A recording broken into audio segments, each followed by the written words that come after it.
गौरी पुत्र गणेश भगवान की जय। श्री लक्ष्मी नारायण भगवान की जय। श्री शंकर पार्वती भगवान की जय। बोलिए श्री शिवाय नमस्तुभ्यम। प्रिय भक्तजनों, आप सभी को वैकुंठ चतुर्दशी की ढेरों शुभकामनाएं।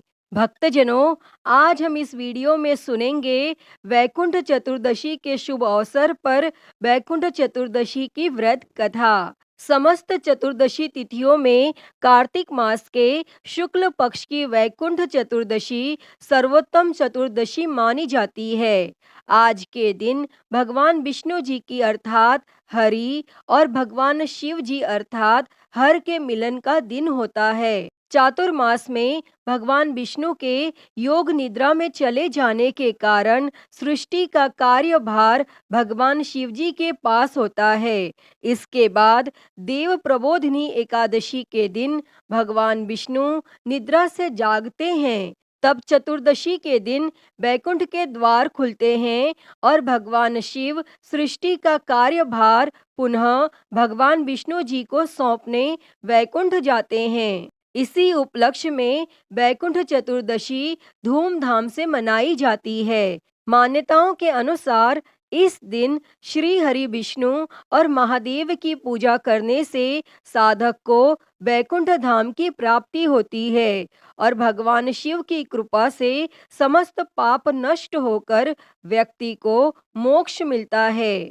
प्रिय भक्तजनों, अब सुनिए वैकुंठ चतुर्दशी की कुछ प्रमुख व्रत कथाएं। इन कथाओं को आप सभी भक्तजन बड़ी ही श्रद्धा, ध्यान पूर्वक और प्रसन्न चित्त मन से पूरा अवश्य सुनिएगा। तो सभी प्रेम से बोलिए श्री हरिहर भगवान की जय। पौराणिक कथा के अनुसार एक बार की बात है, नारद जी पृथ्वी लोक से घूमकर वैकुंठ धाम पहुंचते हैं। तब भगवान विष्णु उन्हें आदर पूर्वक बिठाते हैं और प्रसन्न होकर उनके आने का कारण पूछते हैं। तब नारद जी कहते हैं, हे प्रभु, आपने अपना नाम कृपया निधान रखा है। इससे आपके जो प्रिय भक्त हैं वही तर पाते हैं। जो सामान्य नर नारी हैं वह वंचित रह जाते हैं। इसलिए आप मुझे कोई ऐसा सरल मार्ग बताएं जिससे सामान्य भक्त भी आपकी भक्ति कर मुक्ति पा सके। तब यह सुनकर भगवान विष्णु जी बोले, हे नारद, मेरी बात सुनो। कार्तिक शुक्ल पक्ष की चतुर्दशी तिथि को जो नर और नारी व्रत का पालन करेंगे और श्रद्धा भक्ति से मेरी पूजा अर्चना करेंगे, उनके लिए स्वर्ग के द्वार साक्षात खुले होंगे। और इसके बाद विष्णु जी जय विजय को बुलाते हैं और उन्हें कार्तिक चतुर्दशी को स्वर्ग के द्वार खुला रखने का आदेश देते हैं। भगवान विष्णु कहते हैं कि इस दिन जो भी भक्त मेरा थोड़ा सा भी नाम लेकर पूजन करेगा वह वैकुंठ धाम को प्राप्त होगा। तो सभी प्रेम से बोलिए श्री लक्ष्मी नारायण भगवान की जय। प्रिय भक्तजनों, अब सुनिए वैकुंठ चतुर्दशी की दूसरी कथा। कथा के अनुसार जय और विजय दोनों भगवान विष्णु के नित्य पार्षद अर्थात द्वारपाल और महापुरुष थे।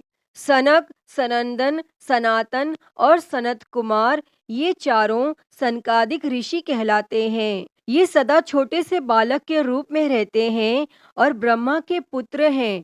एक बार उनके मन में भगवान विष्णु के दर्शन की इच्छा उत्पन्न हुई और इसलिए वह उनके वैकुंठ लोक में गए और वैकुंठ के द्वार पर जय और विजय नाम के दो द्वारपाल थे।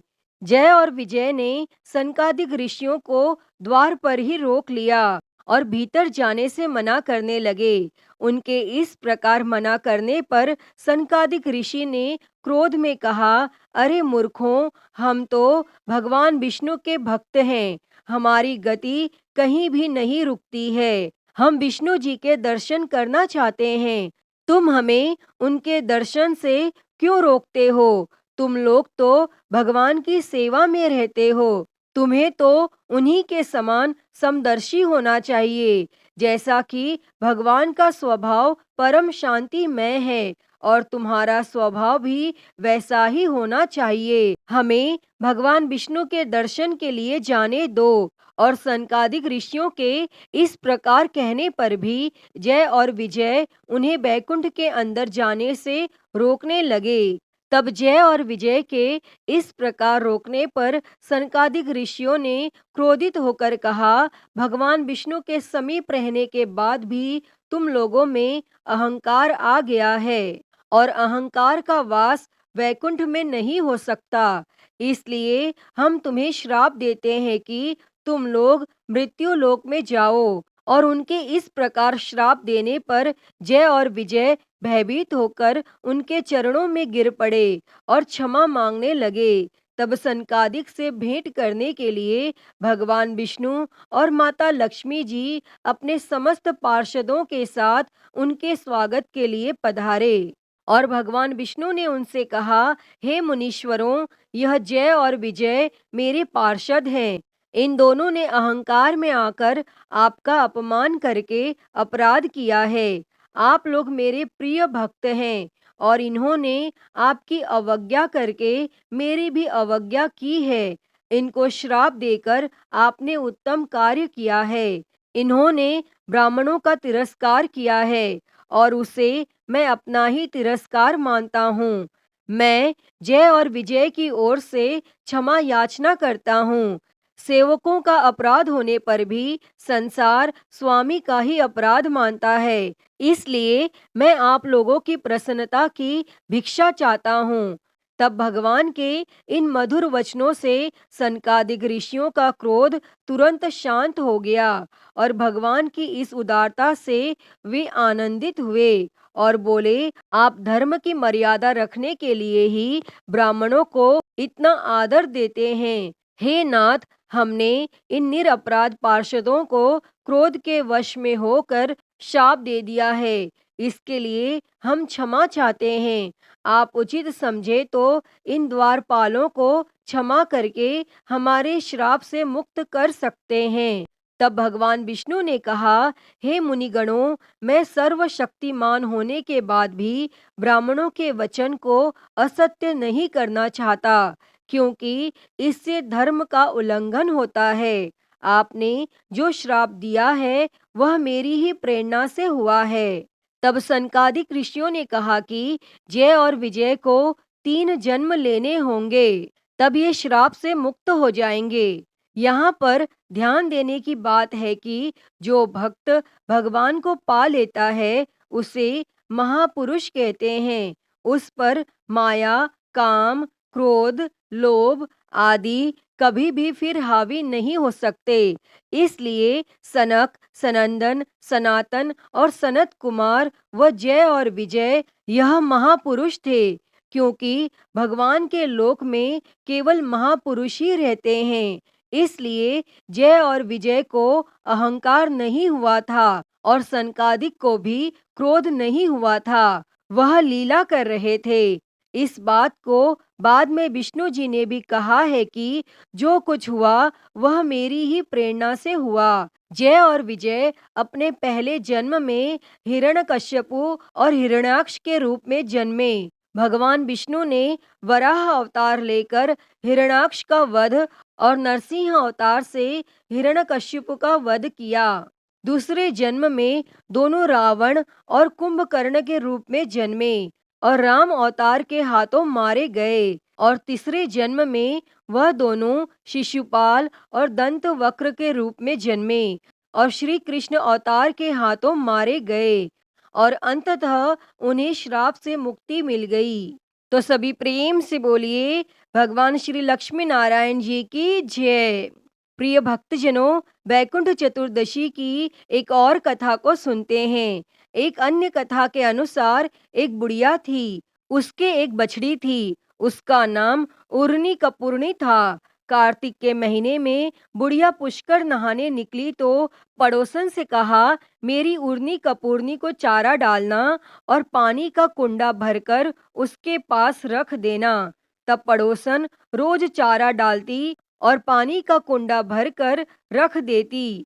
एक दिन पड़ोसन को ध्यान नहीं रहा और उड़नी कपूरनी को कुछ नहीं मिला। वह भूख से मरती हुई पानी के कुंडे में गिर पड़ी और गिरते ही उसका स्नान हो गया और भूखे रहने से उसका व्रत हो गया और वह मर गई। उस दिन बैकुंठ चतुर्दशी की तिथि थी, तो वह बैकुंठ लोक में गई। बुढ़िया पुष्कर नहाकर वापस आ गई, तो पड़ोसन से पूछने लगी, मेरी उड़नी कपूरनी कहाँ है? तो पड़ोसन बोली, वह तो मर गई। तो बुढ़िया ने पूछा कि उसने कितने कार्तिक स्नान किए? तो पड़ोसन बोली, ज्यादा तो नहीं किए, सिर्फ एक बैकुंठ चतुर्दशी को उसने स्नान किया। बैकुंठ चतुर्दशी के पुण्य से उड़नी कपूरनी ने अगले जन्म में राजा के घर में जन्म लिया। इसलिए महीने भर नहीं नहा सके तो इस चतुर्दशी तिथि को जरूर स्नान, ध्यान और व्रत करना चाहिए। उड़नी कपूरनी को जैसी गति मिली वैसी सबको मिले। खोटी की खरी, अधूरी की पूरी करें। तो सभी प्रेम से बोलिए, श्री लक्ष्मी नारायण भगवान की जय, श्री शंकर पार्वती भगवान की जय, श्री हरिहर भगवान की जय।